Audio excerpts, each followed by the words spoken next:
2-5-1. Most people have heard of the 2-5-1s, and yeah, you need to know your 2-5-1s. A sequence, of course, that is very common in many types of music, but particularly in jazz, you're gonna find 2-5-1s all over the place. So let's take a look at some 2-5-1s in a couple of keys. If we have the key of C major, your 2 is going to be D minor 7, your 5 is gonna be G7, and then your 1, of course, is C major 7. If you're in the key of C minor, your 2 is going to be D minor 7 flat 5. Your 5 is still going to be G7, and then you have C minor for the 1. Now, you can also use your shells to play these 2-5-1s, and I highly recommend that you do practice your 2-5-1s in two ways. One, you know, with the full chords, and the other one is with the shells. So if you're practicing 2-5-1 in C, and you say, okay, I have this position, the 2, the 5, and the 1. I also have it here.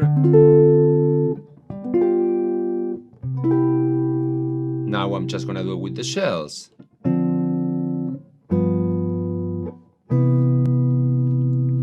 And then if I start with my D minor with the root on 6, I'm gonna get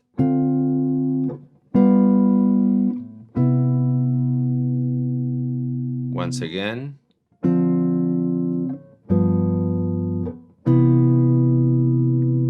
And then here D minor 7, G7, and C major 7 with the shell. Now a lot of times you'll have a progression like D minor 7, G7, C major 7, and that's all you see in the chart, but you're gonna see jazz guitar players play one more chord. And what is that chord? They are going to play a secondary dominant. Why?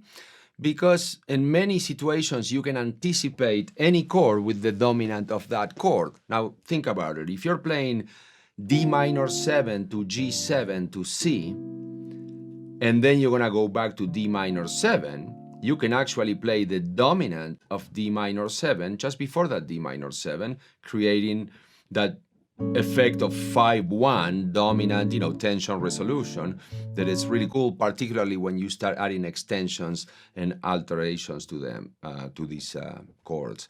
So we have, instead of having just, we have now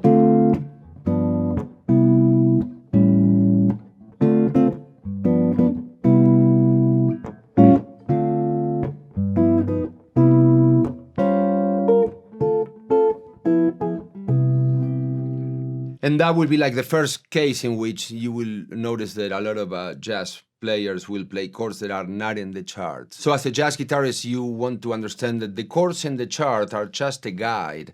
And later on, you're gonna see that just because the chart says G7, it doesn't mean a jazz guitarist is gonna play G7, you know.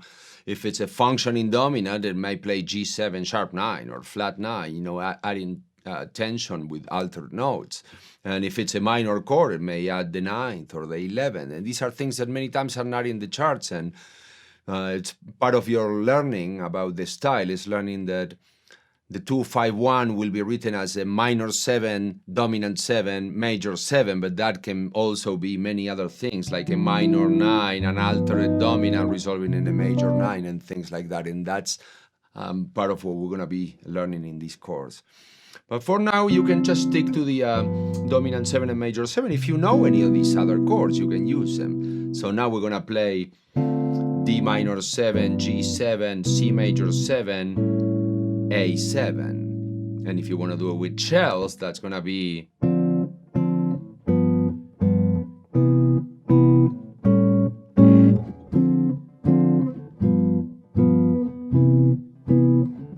notice that when I do this, I am releasing, when I play that swing thing with all quarter notes, I'm releasing the pressure here because otherwise it would sound like this. And it doesn't have the same, you know, accent. So notice that sometimes I give myself a backbeat so that I can get this sound.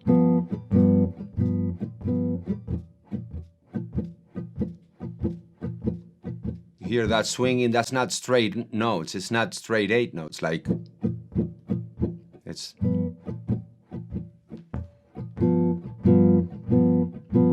two, 5, 1, secondary dominant, 2,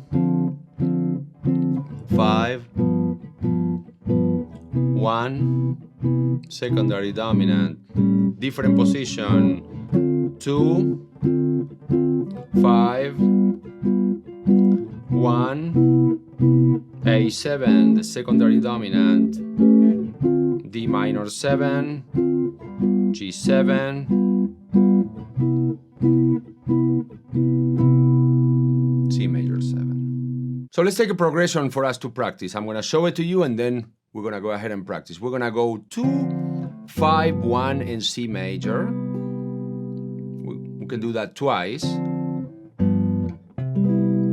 And then we're going to do 2, 5, 1 in A.